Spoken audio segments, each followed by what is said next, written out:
and the dark side whispered, "Your election assured. The sun gods absent, Plagueis unsuspecting and asleep." And he moved in a blur. Crackling from his fingertips, a web of blue lightning ground itself on the Mune's breathing device. Plagueis' eyes snapped open, the force gathering in him like a storm, but he stopped short of defending himself. This being who had survived assassinations and killed countless opponents merely gazed at Sidious, until it struck him that Plagueis was challenging him. Confident that he couldn't be killed, and in denial that he was slowly suffocating, he might have been simply experimenting with himself, actually courting death to put it in its place. Momentarily taken aback, Sidious stood absolutely still. Was Plagueis so self-deluded as to believe that he had achieved immortality? The question lingered for only a moment. Then Sidious unleashed another tangle of lightning, drawing more deeply on the dark side than he ever had. "Let's go over the second part of the speech, shall we?" he said, smoothing his tousled cloak. "You useless old fool." With a snarl, he threw the cloak back behind his shoulders and leaned toward Plagueis, planting his palms on the low table that was now puddled with spilled wine. "It was Higo Damask as Darth Plagueis who came to Naboo, determined to suck the planet dry of plasma and set the Trade Federation up as its overseers. It was Higo Damask as Plagueis who then set his sights on a seemingly confused young man, and with meticulous skill manipulated him into committing patricide, matricide, fratricide. Darth Plagueis who took him as an apprentice, sharing some of his knowledge but withholding his most powerful secrets, denying the apprentice his wishes as a means of controlling him, instilling in him a sense of murderous rage, and turning him to the dark side." Sidious stood to his full height, glaring. "It was Plagueis who criticized the early efforts of his apprentice, and who once choked him in a demonstration of his superiority. Plagueis who denigrated him in private for hiring an inept assassin to carry out the murder of Senator Kim, and yet who allowed himself to be tricked by the Gran and nearly killed by mercenaries. Plagueis who turned away from the grand plan to focus entirely on himself in an egotistical quest for immortality. Plagueis who had the temerity to criticize his apprentice for having inculcated too much pride in the assassin he had trained. Plagueis who attempted to turn his equally powerful apprentice into a messenger and mere intermediary. And Plagueis who watched in secret while his apprentice tasked their true intermediary to reveal the reborn Sith to the galaxy." Sidious paused, then in derision added, "Plagueis the Wise, who in his time truly was, except at the end, trusting that the rule of two had been superseded, and failed to realize that he would not be excused from it. Plagueis the Wise, who forged the most powerful Sith Lord the galaxy has ever known, and yet who forgot to leave a place for himself, whose pride never allowed him to question that he would no longer be needed." Still struggling for breath, Plagueis managed to stand, but only to collapse back onto the couch, knocking a statue from its perch.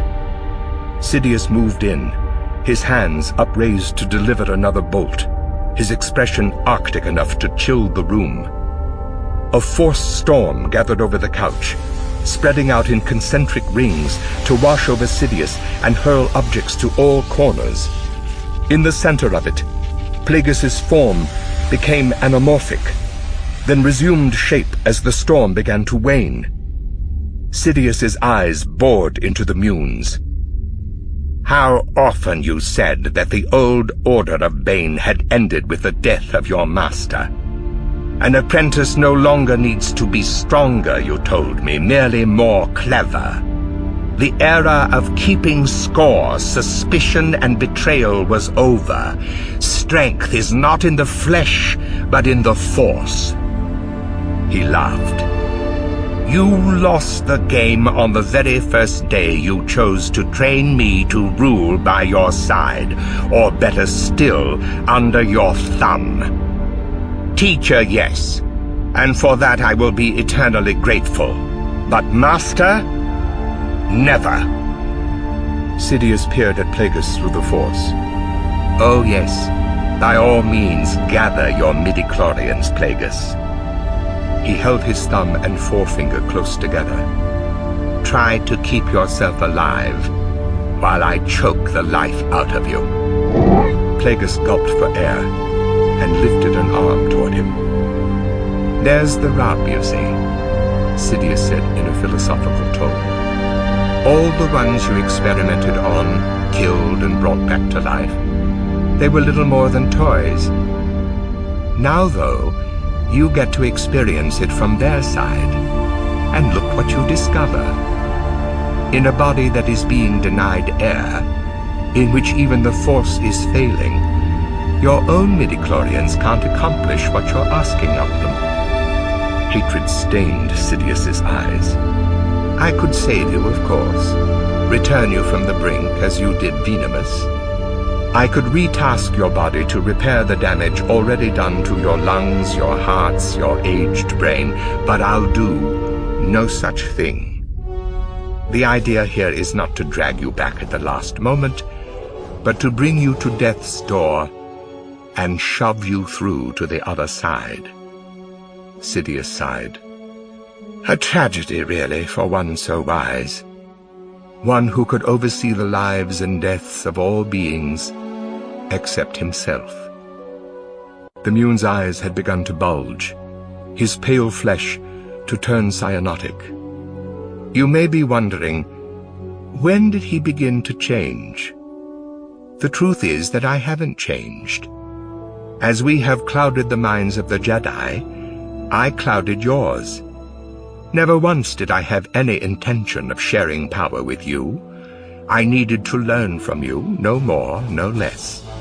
To learn all of your secrets, which I trusted you would eventually reveal. But what made you think that I would need you after that? Vanity, perhaps? Your sense of self-importance? You've been nothing more than a pawn in a game played by a genuine master. The Sithari. A cruel laugh escaped him. Reflect back on even the past few years, assuming you have the capacity. Yinchor, Dorvala, Eriadu, Maul, the Neimoidians, Naboo, an army of clones, the fallen Jedi, Dooku. You think these were your ideas when in fact they were mine, cleverly suggested to you so that you could feed them back to me. You were far too trusting, Plagueis. No true Sith can ever really care about another. This has always been known. There is no way but my way. Sidious's eyes narrowed. Are you still with me, Plagueis? Yes, I detect that you are, though barely. A few final words, then. I could have let you die in the Fobosi district, but I couldn't allow that to happen when there was still so much I didn't know. So many powers that remained just outside my reach. And as it happened, I acted wisely in rescuing you. Otherwise, how could I be standing here, and you be dying? I actually thought you would die on Sojourn. And you would have if the Hutt hadn't tipped you off to Varuna's scheme. And yet that also turned out for the best, for even after all you taught me, I might not have been able to take the final steps to the Chancellorship without your help in manipulating the Senate and bringing into play your various and sundry allies. If it's any consolation, I'm being honest when I say that I could not have succeeded without you. But now that we've won the race, I've no need for a co-chancellor. Your presence, much less your unnecessary counsel, would only confuse matters. I have Maul to do what the risk of discovery might not allow me to do. while I execute the rest of the grand plan, growing an army, fomenting rebellion, and fabricating intergalactic war, corralling the Jedi and catching them unawares. Rest easy in your grave, Plagueis. In the end, I will be proclaimed Emperor.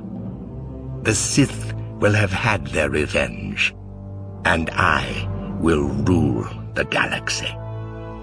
Plagueis slid to the floor and rolled face down. Death rattled his lungs, and he died.